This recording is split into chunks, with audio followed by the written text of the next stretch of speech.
Mulching पेपरचं संशोधन जेव्हा झालं ना तेव्हा ते ह्या गोष्टीसाठी झालं होतं की मल्चिंग पेपरचा खालचा रंग काळा असतो आणि त्याच्यामुळे झाडाच्या तुमच्या पिकाच्या आजूबाजूला पूर्णपणे अंधार होतो, तिथे कुठल्याही प्रकारचा सूर्यप्रकाश जात नाही आणि त्याच्यामुळे तिथे मित्र कीटक जे असतात ते तिथे बायोमास बनवायला सुरुवात करतात.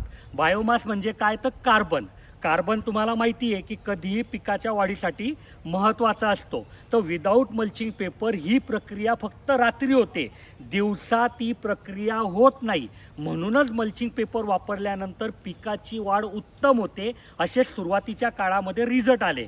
पण आता तुम्ही लोक काय करतायत की हे सर्व तत्व न बघतात फक्त स्वस्त मल्चिंग पाहिजे, हलका मल्चिंग पाहिजे म्हणून वापरतात आणि मग तिथे पूर्णपणे जर काळोख झाला नाही तर तिथे ही प्रक्रिया होत नाही. मग तुम्हाला त्याचा फायदा कसा होईल? म्हणूनच मी तुम्हाला सांगतो की कुठल्याही कंपनीचा मल्चिंग घ्या, कुठल्याही साईजचा घ्या, हे बघून घ्या की त्याच्यामधून जो लाईट आहे तो आरपार व्हायला नको. जर तो आरपार होत असेल तर तो मल्चिंग तुमच्या कुठल्याही कामाचा नाही. आणि म्हणूनच मल्चिंग पेपरला काळा रंग काढून घ्यायचा असतो आणि सिल्वर रंग वरतून का असतो की सूर्याचा जो काही प्रकाश येईल तो रिफ्लेक्ट होईल. तर इतर फायदे तर मी मल्चिंगबद्दल भरपूर सांगितले, पण हाही एक महत्त्वाचा फायदा आहे की याच्याबद्दल आजपर्यंत कोणीही बोललेलं नव्हतं.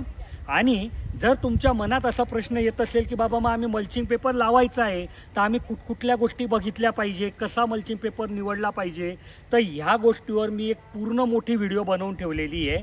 त्या व्हिडिओची लिंक मी माझ्या डिस्क्रिप्शनमध्ये देईल, तुम्ही ती बघू शकतात.